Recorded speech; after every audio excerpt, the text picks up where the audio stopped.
Assalamualaikum warahmatullahi wabarakatuh. Perkenalkan, nama saya Rima Naria, saya dari PGMI 5A, NIM saya 12205183083. Di sini saya dari kelompok 2. Di sini saya akan menjelaskan tentang jenis-jenis penelitian deskriptif kualitatif. Nah, jenis-jenis penelitian deskriptif kualitatif itu dibagi menjadi 4. Tetapi di sini saya akan menjelaskan 2 saja.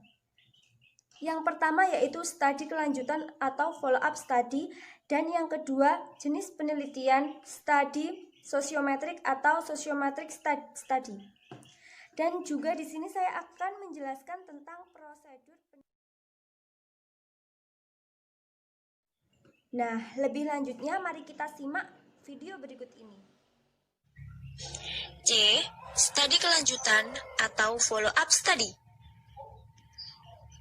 Apa sih follow-up study atau studi kelanjutan itu? Dan untuk apa sih? Jadi, studi kelanjutan dilakukan oleh peneliti untuk menentukan suatu status responden setelah beberapa periode waktu tertentu memperoleh perlakuan. Misalnya, program pendidikan. Dan tidak hanya itu saja, studi kelanjutan ini dilakukan untuk melakukan evaluasi internal maupun evaluasi eksternal setelah subjek atau responden menerima program di suatu lembaga pendidikan. Nah, di dalam penelitian studi kelanjutan ini, biasanya peneliti mengenal istilah antara output dan outcome. Nah, kalian pasti berpikir, apa sih output itu? Out adalah keluaran, yaitu yang berkaitan dengan informasi hasil akhir setelah suatu program yang diberikan kepada subjek sasaran diselesaikan. Sedangkan yang dimaksud dengan data yang diambil dari outcome atau hasil biasanya menyangkut pengaruh suatu perlakuan. Yang D, studi sosiometrik atau sociometric study. Studi ini adalah analisis hubungan antar pribadi dalam suatu kelompok individu.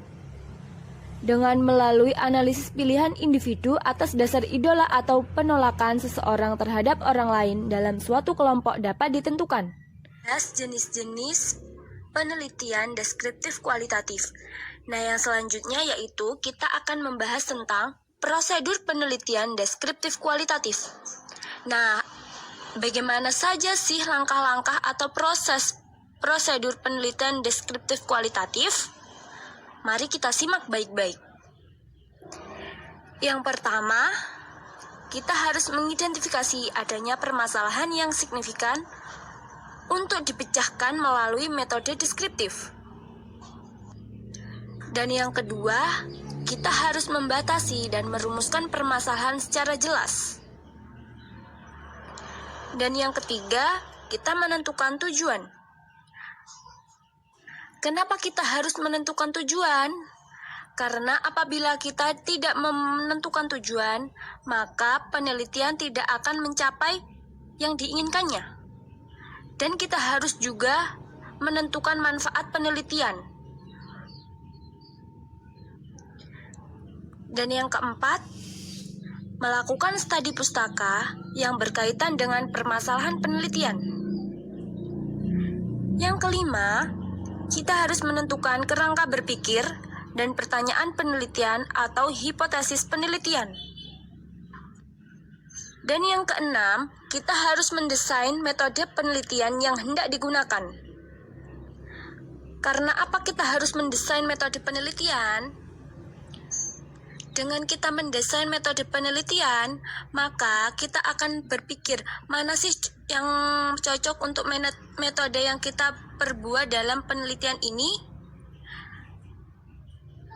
Dan selanjutnya kita harus menentukan sampel, populasi, teknik sampling, dan menentukan instrumen pengumpul data dan menganalisis data. Dan yang terakhir, kita mengumpulkan dan mengorganisasi serta kita menganalisis data dengan menggunakan teknik statistika sederhana yang relevan.